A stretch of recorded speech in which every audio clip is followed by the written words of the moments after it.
Hey, if you want access to the transcripts and the show notes and the links talked about as part of this episode, you can head to Seven, so the word all spelled out, SEVEN health.com/330.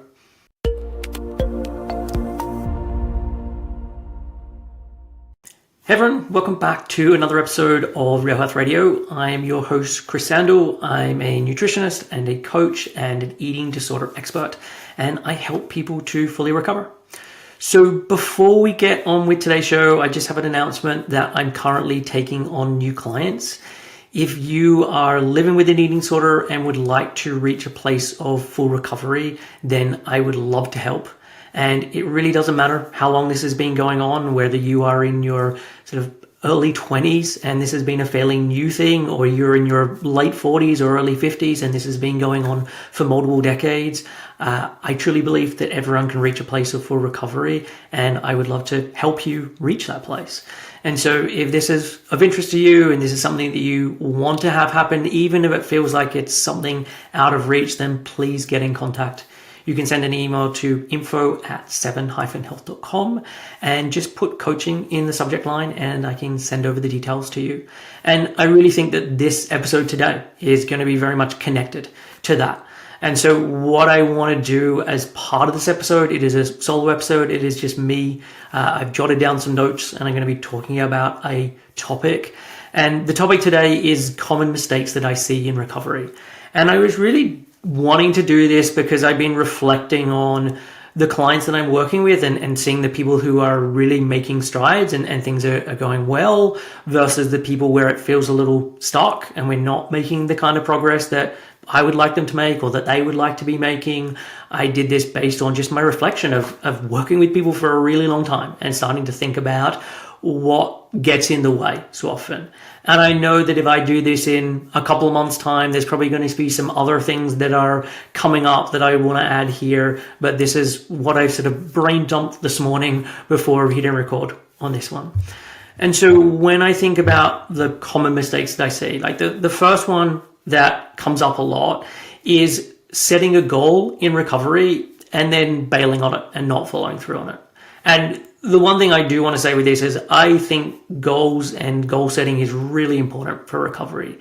If you're being very wishy-washy with I'll recover and let's just see what the day throws at us and I'll definitely make some changes at some point today, like it is just not going to happen. I've been doing this long enough to know that you have to be very intentional about, okay, this is the thing that I'm going to do, and really follow through on that. So if the first thing that you're doing is not setting a goal, I would say you need to do that. You need to be very intentional about this is actually where I'm putting my focus for today or this week or this next 2 weeks. Because if that's not happening, it's unlikely you're going to get very far.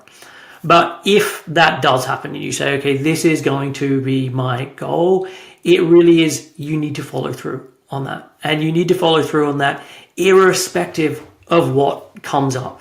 And this could be irrespective of what comes up in terms of the eating disorder thoughts, in terms of the sensations that arise, in terms of the fears, in terms of the emotions, life stuff, which I'll get to at some point with this. But it's really making these goals a non-negotiable, where it's like, okay, this is the goal and I'm going to follow through on this irrespective of what happens. Because too often what I see is someone setting a goal and we'll set a goal and we'll talk about it and, okay, these are the things that could get in the way. So we need to make sure that they're not happening. What is going to make it easier for this to occur? Okay, cool. We need to have that sorted out, whether that's you need to go to the shops or we need to change this thing, but getting really specific about it and really granular in a lot of ways of, okay, these are all the things that we need to do, and then not happening, and then it not happening in terms of the goal. And the reason that this is so important is, one, obviously, the more you're making changes in recovery, the better, but it starts to then seep into your beliefs about what you think is capable or what you're capable of, and really then starting to get hooked by those eating disorder thoughts of, I just can't do this.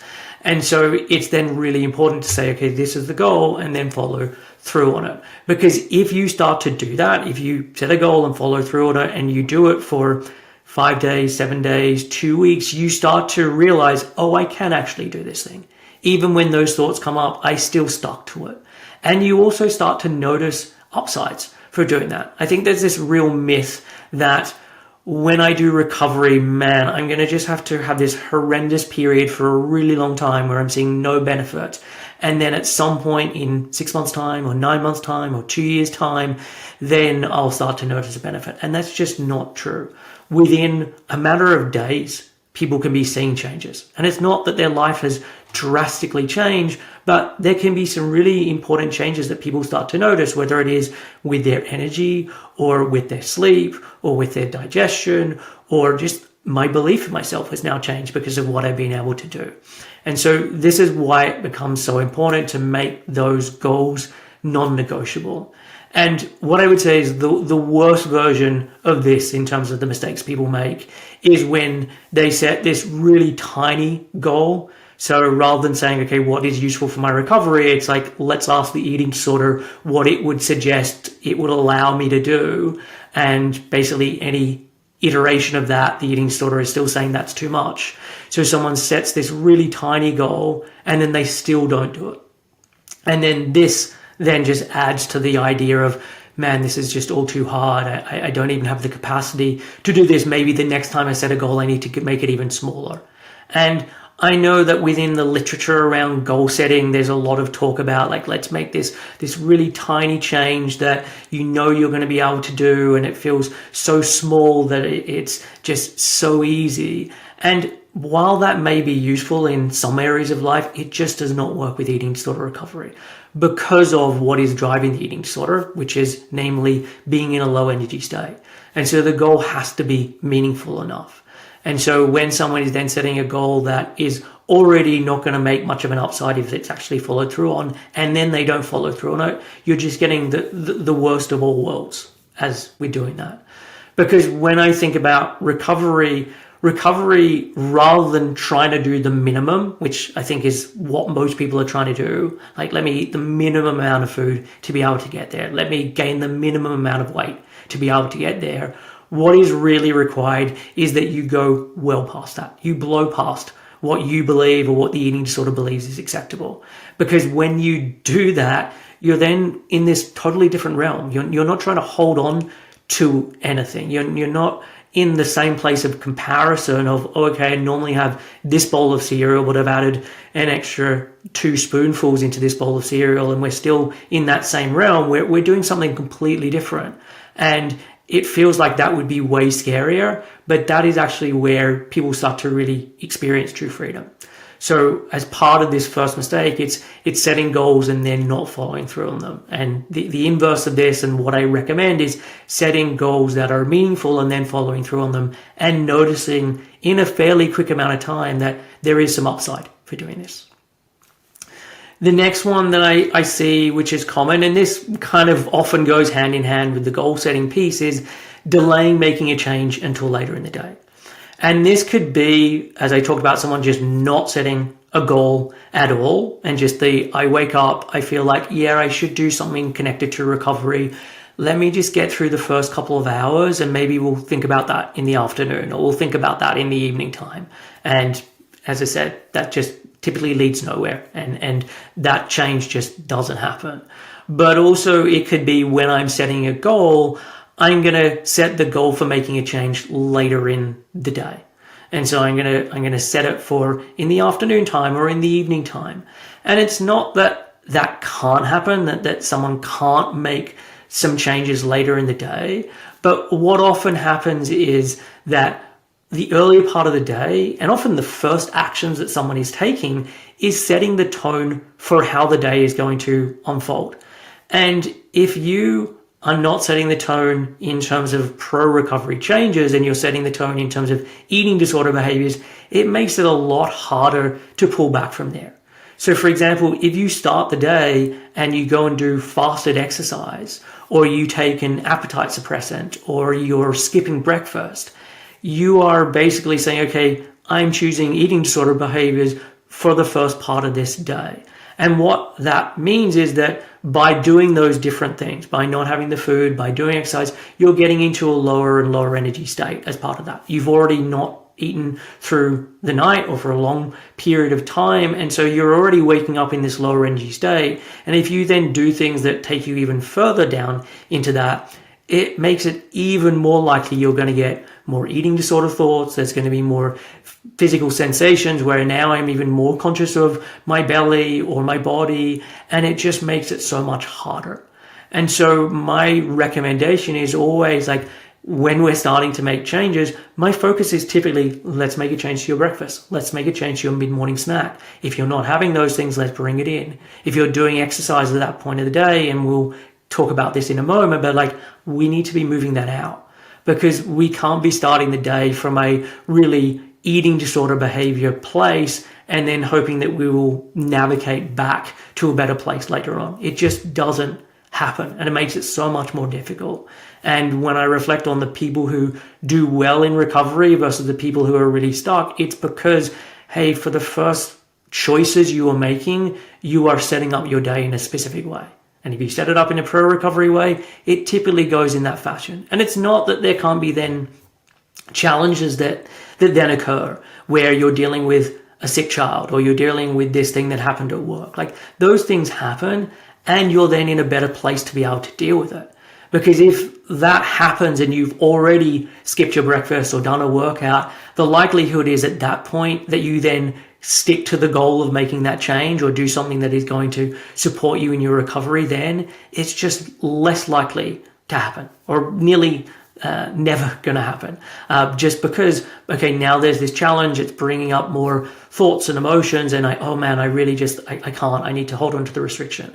And so really don't delay making changes until later in the day, because it either just flat out doesn't happen, or you're just making it more likely that that's going to be the case, and it makes it much more difficult. And also, if the point at which you make a change is right at the latter point of that day, it's more likely that you're going to have a panic attack. It's more likely you're going to really freak out as part of that change. It's more likely there's going to be real concerns. And I know that there can be this feeling of, if I delay everything and then make a change later in the day, worst case scenario, I can just go to sleep.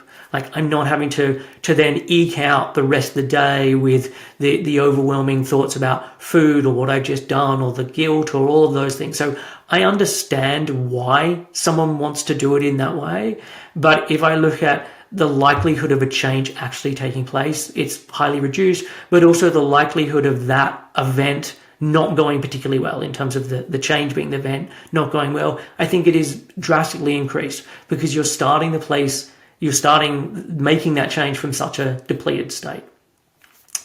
And so then the next common mistake that I see is continuing to do exercise, especially when it's a driving factor in eating disorder recovery. So, or someone's eating disorder, I should say. And so when I'm looking at people's exercise habits as part of their eating disorder, there's a real wide mix of what is going on. And from my perspective, for everyone, I want them to be having a break from exercise. I think it's important from a energy standpoint, and that energy can now be used by the body to repair, but also from a psychological flexibility standpoint, to be able to say, hey, I'm truly in the driver's seat here, and I can take time off, so that I can develop a healthy relationship with exercise later on, where I can truly take time off when I need to. I can truly be able to do things different. I can go on holiday. I don't have to exercise. Like, to be able to really do that, I think you need to be having time off. And that's true whether exercise has been a small part of your eating disorder or has been a big part of your eating disorder. But depending on where someone's at, it might not be the first place we start. Like, I would love it to be, but there are times where I feel like, okay, we could possibly get away with not touching exercise to start with. But in other situations, it is just so abundantly clear that exercise is such a big part of someone's eating disorder. And I would say that is connected to, okay, when are you doing it? I mean, if you're doing it first thing in the morning, especially if you're doing it first thing in the morning where you're not having food, it is going to be having a huge impact on how you feel, the kinds of thoughts that are coming up, how depleted you're getting. So in that situation, it's a really big deal. But also for people who are doing this quite a lot, and a lot is obviously relative, and so I'm not going to give specific amounts here, but there are people where, okay, I'm exercising either multiple times a day, or I don't take any days off, I can't take days off, like where it's really obvious how much this eating disorder or how much this exercise is so central to the eating disorder. And I think for some people, their thought process is, I'm just going to increase my food to compensate for this. And I won't have to touch my exercise, or I'll bring it down a little bit, but I'll just increase my food and then it will be fine. And that just doesn't work from my perspective. And it doesn't work, one, because most people just don't increase their food in the way that they intend to. So it's like, I'm going to do that. I'll definitely have a bigger lunch, and then you've done the exercise in the morning, and then lunch doesn't actually really increase, or it doesn't increase to the degree that you thought it was going to. And so really recognizing, like, I don't actually make the changes that I say I'm going to make when I keep the exercise in. And I know for a lot of people, there's this feeling of, well, if I pull out the exercise, then the eating disorder convinces me that I definitely can't eat any more food. If anything, I'm going to have to be pulling things down. And so by keeping the exercise in, this is giving me the freedom to increase what I'm doing. And it just truly doesn't work. I think this is just like an eating disorder mirage, or it's a myth. It tells you to then keep you stuck. And I think for a lot of people, there's also this idea of, well, exercise is really good for my mental health, and if I wasn't doing that, then I think my mental health would be just so much worse. And again, I just don't buy into this. Like, having an eating disorder is not good for your mental health. It's probably the worst thing you can do for your mental health. And so us making changes to allow you not to have an eating disorder is going to be the best thing for your mental health. And stopping exercise is the way to actually get to that place.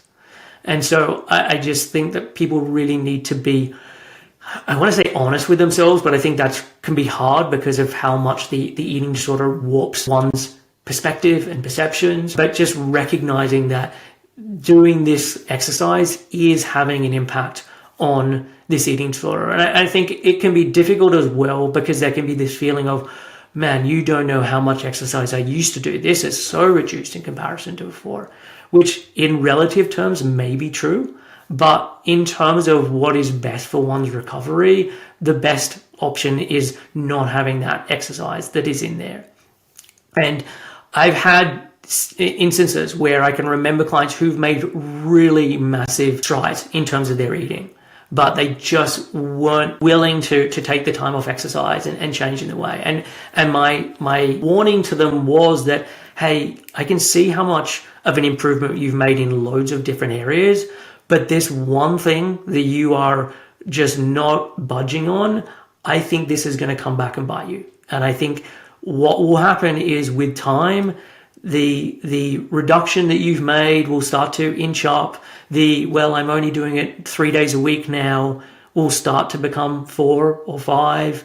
And it's really easy for things to then just to slide, because you fundamentally haven't removed this thing that is fully driving the eating disorder.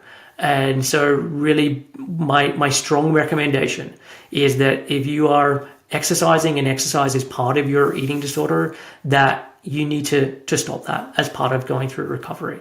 And I did a whole episode on exercise and movement in recovery, so I will link to that in the show notes, and I talk more about what that could look like, how that can be done, returning exercise into one's life afterwards. But I think this is a really important thing. And like, of all the things, this is often where there is the most resistance from people. And of all of the areas, when someone does make this change and truly commits to it, it has the biggest impact and in the quickest amount of time. And so I know the eating disorder is convincing you that that's not going to happen, but it truly does. And it does help in a way that you're probably failing to grasp how much it can help.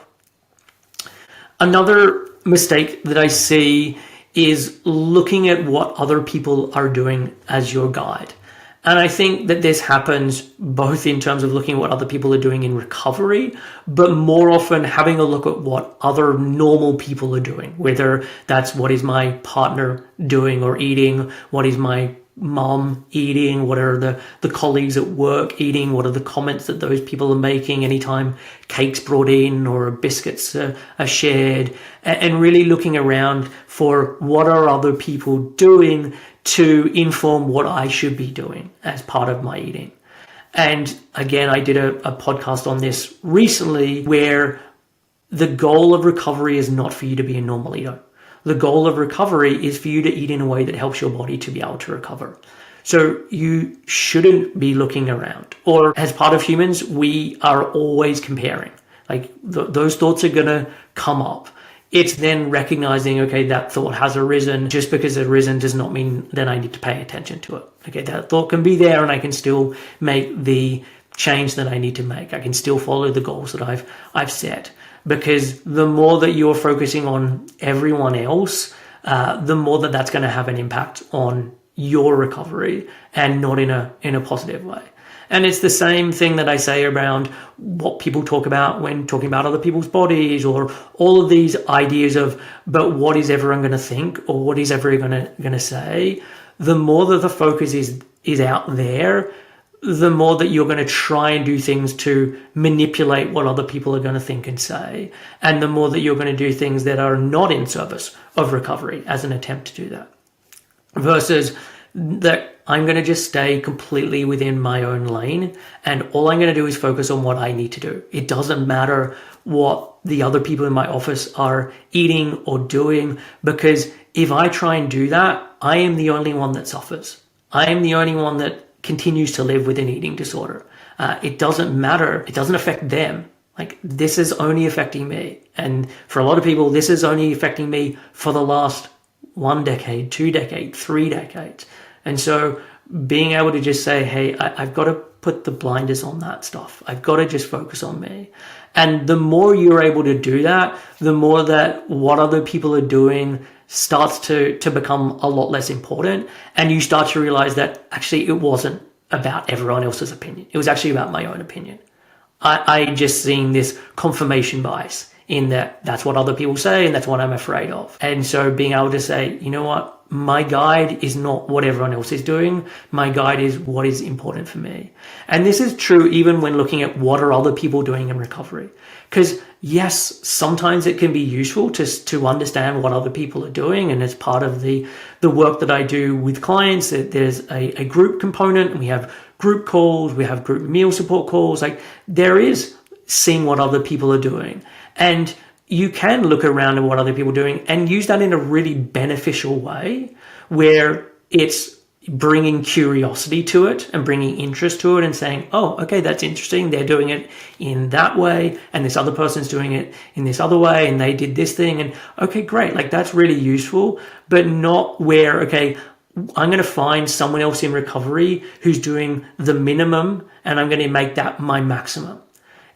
I can look around and see what other people are doing in recovery to help support me and give me ideas, but I'm not going to use it in a way that constrains my own recovery, because I think that's too often what happens is, let me find the people who can give me reason why I don't have to do this thing that I'm afraid of.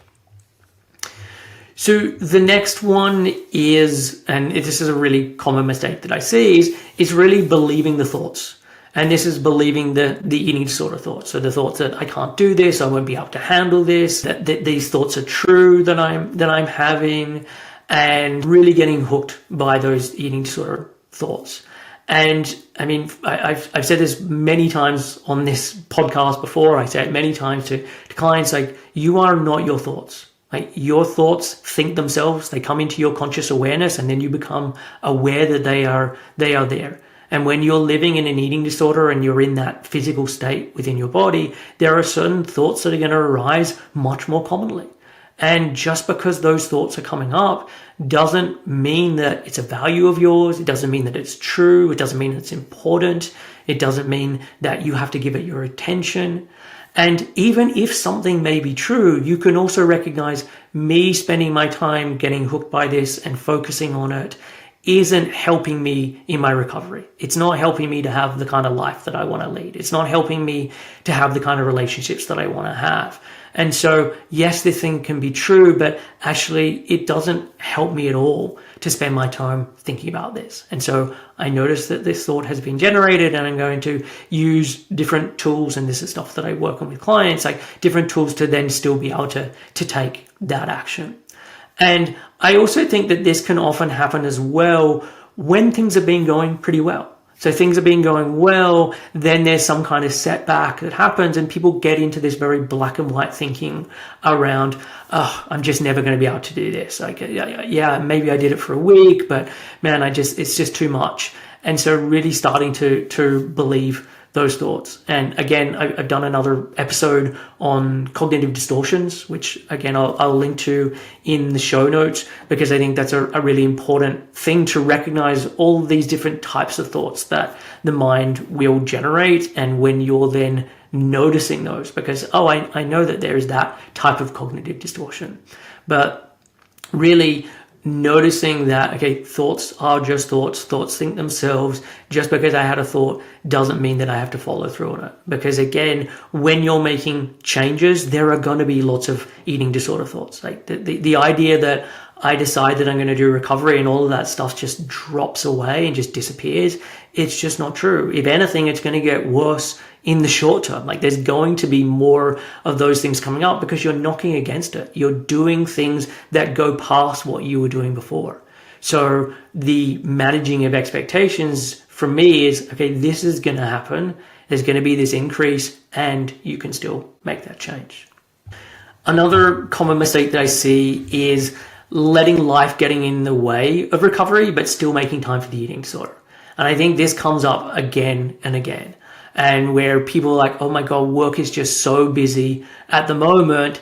And yet I found time to get up early and go and exercise. So I've made time for this thing that is a eating disorder behavior, but oh gosh, I just don't have time for this recovery stuff.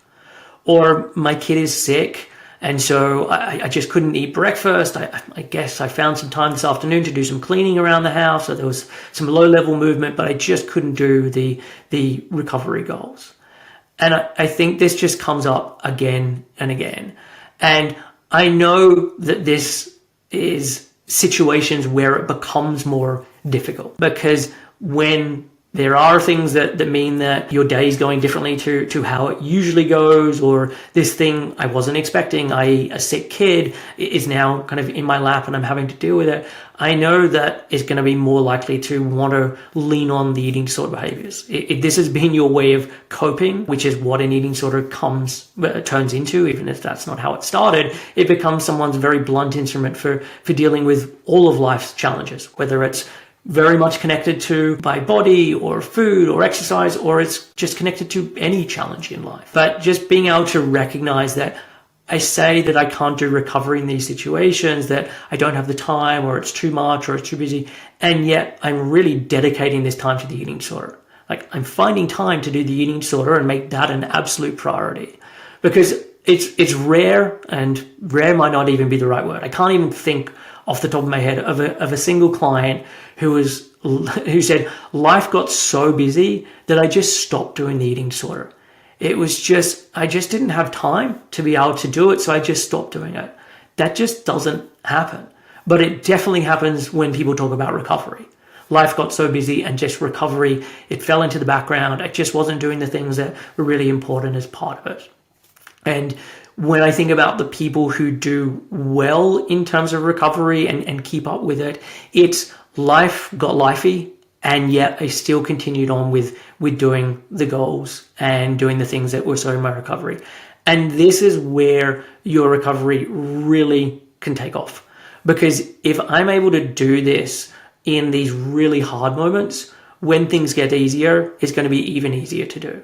And being able to recognize it got really hard this morning because of a sick child, and then this thing happened with that meeting at work, and yet I still kept up with my recovery goals. And you do that a handful of times, and you start to realize, oh, I can do this. No matter what happens, I can continue to do this, versus I bailed on that a number of times, and then there is this narrative of, oh, I can't do this. It's just too hard. Life's just too challenging right now. I'm going to have to come back to this at some latter stage. And so just another mistake I see is letting life get in the way, or letting life just be used as an excuse for why I wasn't able to follow through on this. The next one I want to mention is mistaking a feeling or a sensation for something else. And let me give an example of this. So having a really difficult time with kids or with work or with an ex-partner, and this is experienced within the body as various sensations, it's experienced as certain emotions, but rather than being able to stay with that particular sensation or emotion and understand this is being driven by that thing at work, that ex-partner, the whatever it is, and allowing the eating disorder to just morph this into something else. So that this is then experienced as bad body image, this is experienced as fear of weight gain. And so I have this thing in life that is a challenge, and rather than being able to stay with that actual challenge and being able to recognize, okay, these are the specific emotions that are coming up connected to this, it makes sense that this would be hard or overwhelming or challenging in that moment, and being able to give yourself self-compassion about the fact that you are single parenting right now and that's just really hard. It then just shifts into, man, it's all about my body image. Recovery is just too hard. I need to restrict. I need to go back to exercise, all of those different things. And I really think that this is the part of recovery that is then so important, both for recovery, but then for life forever, because life will continue to present challenges. And this is how you then learn those other ways of coping. This is the way that you learn to then be able to navigate life without the eating disorder, so that you're able to recognize, okay, I need to be doing these things in the moment, and that helps me be able to deal with it. And I need to be doing these things bigger picture, consistently, just baked into my everyday life, because when I do them, it just increases my window of tolerance. It just helps me to feel much more grounded. It helps me to stay on the straight and narrow in terms of my recovery. And so just really being able to take a step back, because I think this is what it really is about. When you're having those body image struggles, just as an example, it's like, let me just take a step back and notice, okay, what's going on? What's actually change? What's happened today? What's happened yesterday? Why is this coming up in a way today that it wasn't there before? And I'd say this part becomes easier in some senses as you move a little further along in recovery. Because if you are just fully in it in terms of the eating disorder, every day is just bleak followed by bleak followed by bleak. It's just the same day on repeat. There isn't any points of contrast where you're able to notice, like, oh, actually, no, I did have a couple of good days. And now, like, yeah, the body image has got so much worse, but it wasn't like this yesterday, or it wasn't like this last week.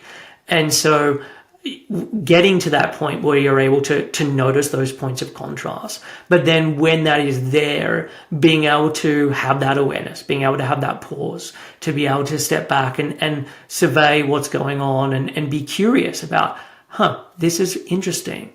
I wonder what's going on, or why this is occurring, or what else could be going on that has led me to start to think this way about my body or food or exercise. Because typically there's something else that we can find that's occurring in your life, whether it be a certain incident, whether it be, man, I've just not slept well for the last 4 or 5 days, and I know that's going to be having an impact. But it's really important to be able to step back and be able to reflect, as opposed to just making these automatic eating disorder behaviors as a way of coping. Another common mistake that I see is doing the same thing again and again and expecting different results. So I've talked about some of the mistakes already. So for example, hey, I'm going to make a change. Let me get through the first half of the day. Maybe I'll make a change later in the afternoon or in the evening time. And then you do that and no change actually takes place. And then tomorrow we just do the same thing. And then the same thing the day after. And expecting that even though this thing has happened in the exact same way for the last handful of weeks, handful of months, handful of years, decades, I'm going to do the same thing, but it's going to be different this time. When I'm working with clients, whatever we do in terms of the goals, I'm always saying we're going to run an experiment. We're going to run an experiment for the next week or the next 2 weeks. You're going to do this goal or goals, and then we're going to talk about what happened as part of that experiment. What did you notice? Because I think kind of coming back to the believing the thoughts piece, it's very easy for the eating disorder to tell you, oh, this is what's going to happen. This is going to be the outcome. And the reality is you have no idea what's going to happen. Because even if the thing happens that the eating disorder says will happen, in terms of there could be weight gain or you could feel guilty after eating that food, there could also be the experience of, and I was able to handle that, and I was able to cope, and it didn't affect me in the same way that I thought it would. It was really intense for half an hour or an hour, and then it started to come down, or it was really hard for a few days and then it got better. And you're only able to actually learn this by having that experience. There's no amount of me telling it to you. There's no amount of you listening to recovery stories or reading things. You have to experience it. And so for what I'm always recommending for someone is, okay, cool, this is going to be the goals. We're going to run this experiment, and then we'll come back and we'll talk about what's the data, what happened as part of that experiment, to then figure out, okay, what do we do next from here? But what I find with a lot of people is the mistake of, I know this hasn't worked, this exact thing hasn't worked for a month or a year or whatever, but I'm going to do it, and I think it's going to work this time. It's going to be different this time. Because if I'm doing something with someone and one, they run the experiment and it doesn't work, great. We've gathered data on that and we'll figure out, okay, well, what parts didn't work as part of it? What parts did? Okay, how does that inform what we do next? But if someone is saying, okay, this is the goal, this is what I'm going to do, and then for 2 weeks, nothing happens. Okay, cool. Well, let's learn about what happened there. Okay, was your intention every day when you got up that you were going to do the goal, and then you got to the goal and you then bailed? Or as soon as you woke up, you knew what you weren't going to do it, or you decided the night before? Like, I want to pick that apart. Like, I want to understand what's been the chain of events, what's been the process that has led up to you getting to that place, so that we can figure something out to do differently. Because there can be times where, okay, we set the exact same goals because it didn't happen, but we're now adding in these other features to it. Okay, cool. Well, I need you to get your partner to be the one that then goes to the shops. Because you say when you go to the shops, you just go into that freeze mode and you're unable to buy the thing that you need. So for now, let's remove that step. Like, I know in the future, we want you to be able to do that, but the most important thing right now is you bringing in more energy. So if we can jump over that step and have someone buy that food for you and that helps, great, we're going to do that.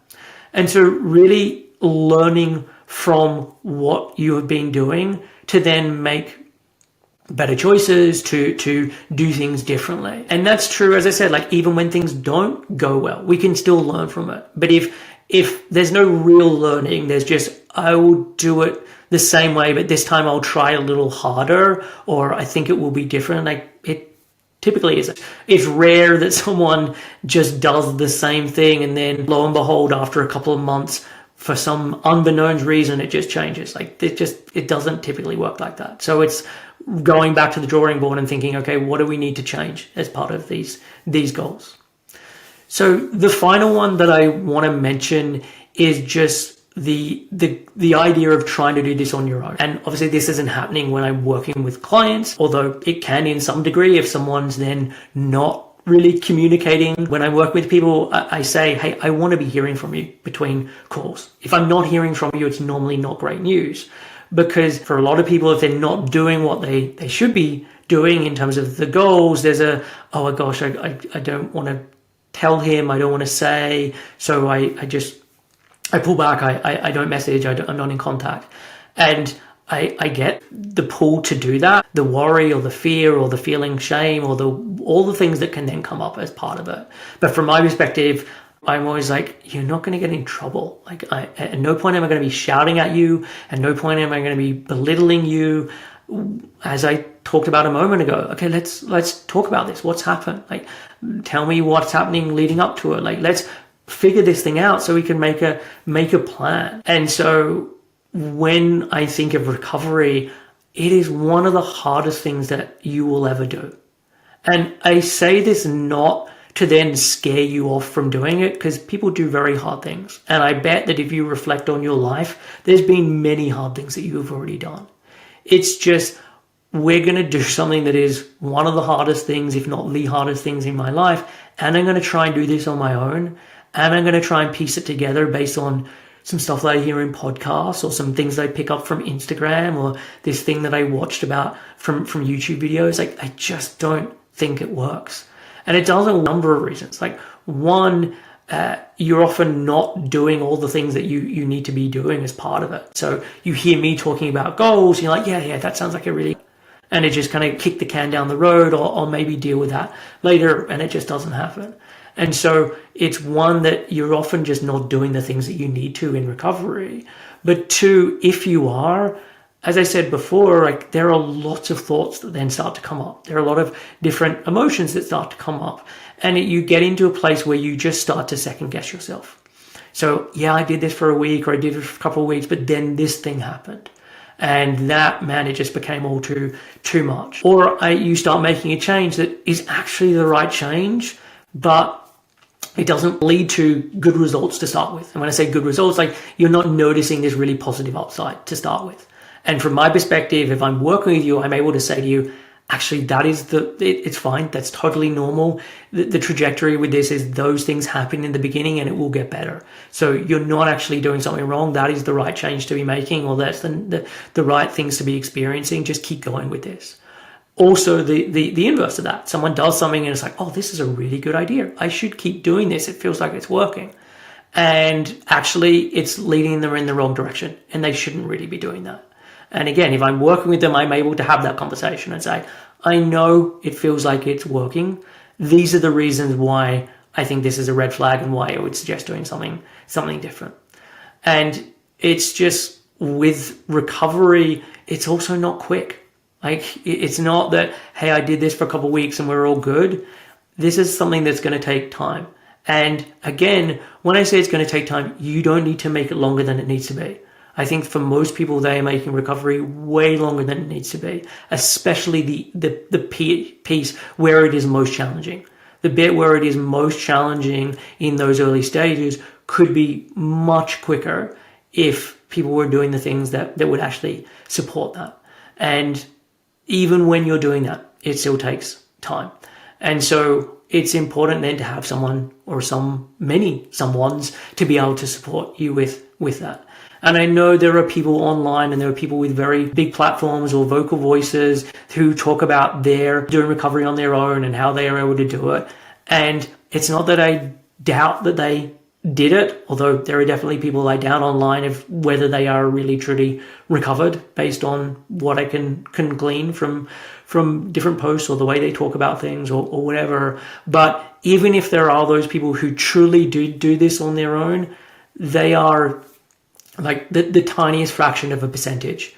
And if we look at all of the people who are trying to do recovery on their own, and the people who actually lead to that occurring and that they're getting to that place of full recovery, it's the tiniest of a fraction. Like, there's so much survivorship bias baked into the fact that they become people who are talking about this, having podcasts, all of those things, that it makes you feel like, oh, yeah, that's the right approach. Everyone can do recovery on their own. I'm going to get there. When you're not seeing the people who have tried that approach and just not getting anywhere. And I know that this can sound very self-serving in terms of, hey, I'm saying all this and then come work with me. If I'm not your guy to work with, that's completely okay. I just want you to get better. I want you to fully recover. And so if there's someone else that you listen to or follow, or is offering services, whether it be inpatient or outpatient, whatever, go for it. I want you to get the support. I want you to get better. And I truly believe that you working with someone else increases the likelihood of that happening. With the caveat of, you need to be working with the right people, or the right teams, or the people who really truly understand this. There are plenty of horror stories out there in terms of inpatient or outpatient or recovery coaches or all of this stuff, as there is with everything. So it's not that, hey, find the first person you found and just go work with them. do some due diligence. Listen, find out, okay, does this actually sound like it's right for me? But I really truly believe that you trying to do this on your own is making it infinitely more challenging than trying to do it with the support of other people and other people who really understand eating disorders. So that is it for this week's episode. This one turned into probably a longer one than I initially intended, but it felt like I had a lot to say today. And yeah, as I said a moment ago, I just want people to recover. And I'm such an advocate of full recovery because I truly believe that everyone can get there. It's not a matter of if I do the things, maybe it'll happen. It's if you do the things, it will happen. I truly believe it, and I've seen this occur. And so, yeah, if you want help in your recovery, I would love to be the person to give you that help, to support you. You can send an email to info@7-health.com. And if you just put support or coaching in the subject line, I can then send over the details. So that is it for this week's episode. I will be back with another episode next week. It's a guest interview. Until then, take care, and I will see you soon.